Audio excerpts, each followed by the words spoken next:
Before paint, pressure treatments, and modern sealants. There was the medieval craftsman, a man who could make timber last longer than steel. We look at their buildings, bridges, and ships today, some still standing after 7 or 8 centuries, realize something remarkable. They worked with nothing but nature, yet their wood didn't rot, warp, or crumble. How? The secret lies not in magic, but in method. A lost art of preservation that combined timing, chemistry, and patience in a way modern builders can barely comprehend. In the medieval world, wood was everything. Stone was for kings, but wood built the world of peasants, their homes, tools, carts, and even armor. Every village had its carpenters and foresters who knew the trees as intimately as they knew the seasons. To them, the forest wasn't a pile of lumber waiting to be cut. It was a living system, and if you treated it right, it repaid you with wood that endured. The process began long before a single tree was felled. Medieval foresters followed the calendar with devotion. They believed the moon influenced the moisture inside the tree, just as it did the tides.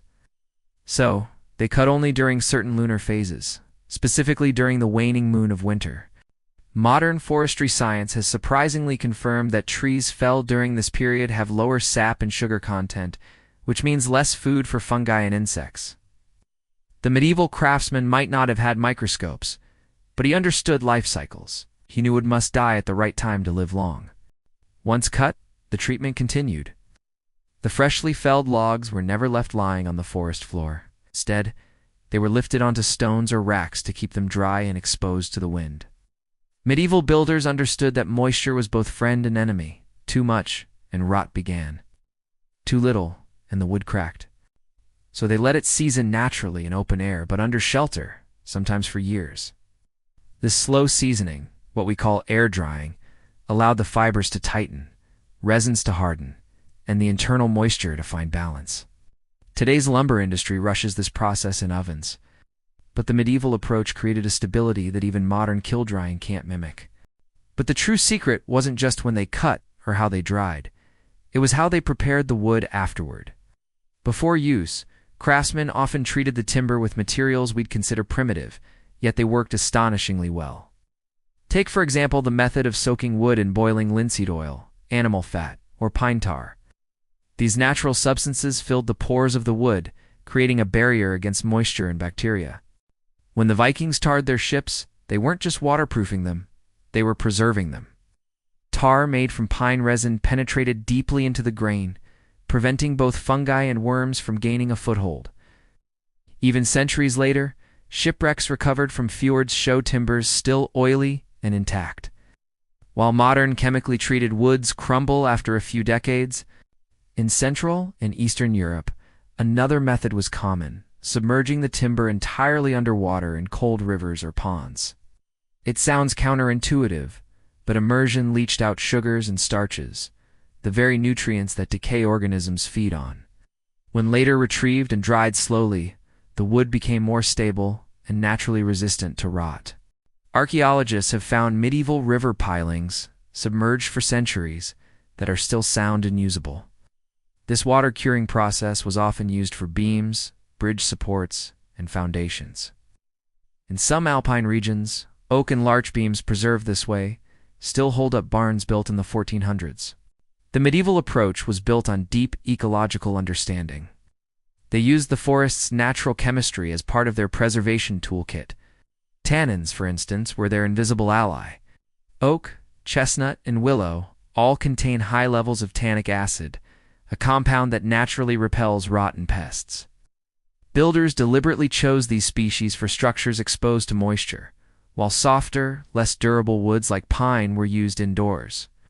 By pairing the right wood with the right environment, they achieved balance without a drop of synthetic chemical.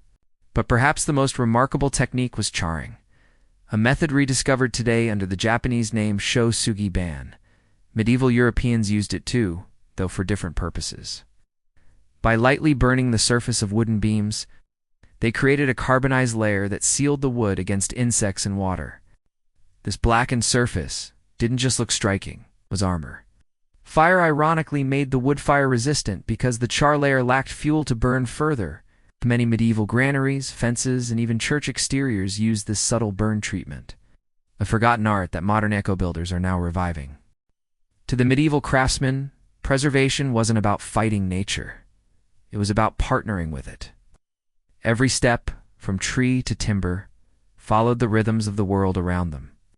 They harvested in frost, dried in wind, sealed with oil, and built with purpose.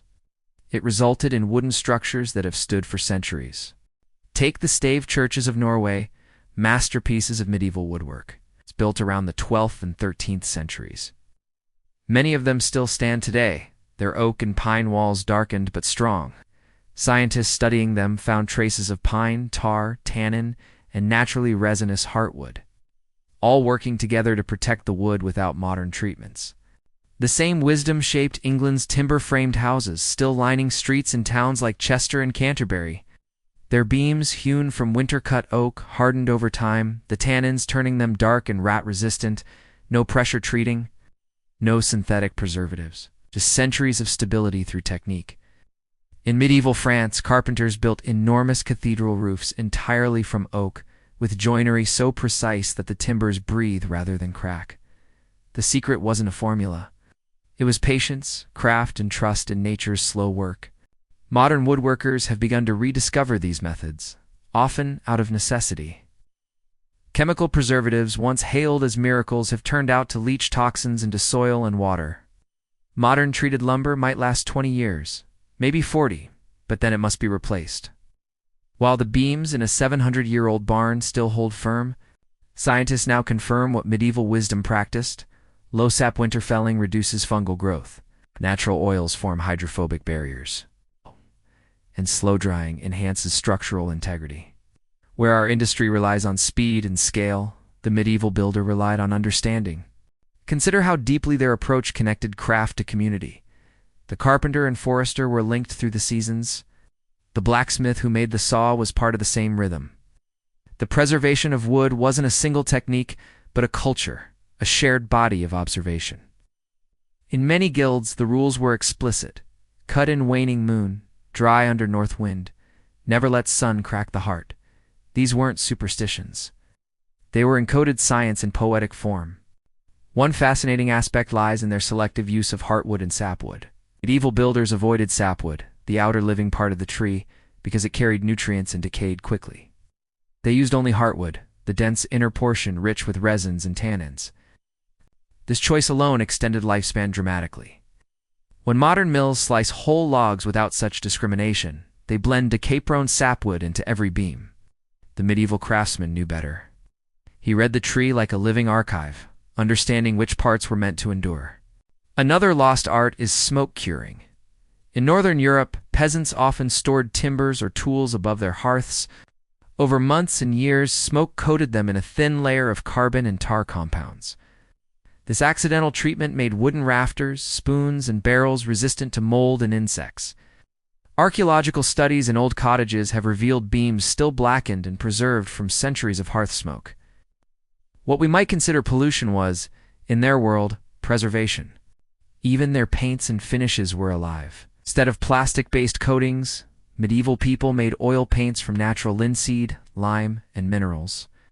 These finishes didn't seal wood in an airtight shell. They let it breathe. The result was equilibrium.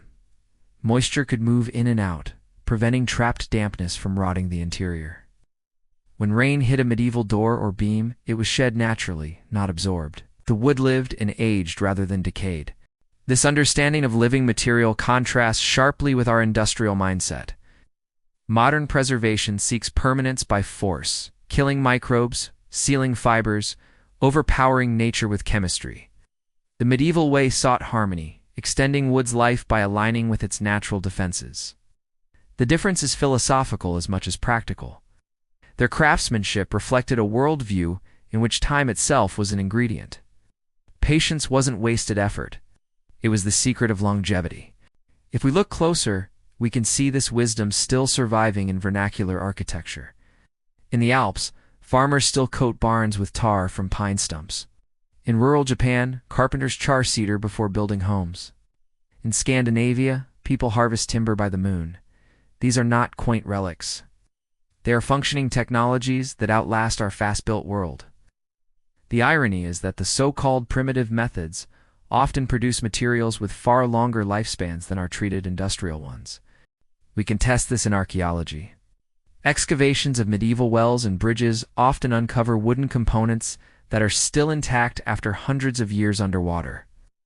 Analyses reveal that these timbers had lower sugar content, higher resin saturation, and in some cases, natural tannin impregnation. They endured because they were harvested, treated, and placed with biological precision. In comparison, modern treated lumber left in the same conditions would decompose within decades once its chemicals leach away. There's a poetic justice to this. The idea that simplicity, guided by knowledge, outperforms complexity, driven by convenience. The medieval craftsman didn't need preservatives shipped from factories. He needed patience, observation, and trust in the materials. In an age where we're rediscovering sustainability, their methods offer a blueprint for the future. Eco-builders today experiment with techniques like borax-free preservation, wood oils, and air seasoning, but all of it echoes what a carpenter in the 13th century already knew. The key lessons from their craft are timeless. Choose your wood carefully. Species matters. Fell it at the right time, season, and moon shape its destiny. Dry it with patience, not heat. Protect it with what nature gives: oil, smoke, tar, or tannin. Build so that the wood can breathe.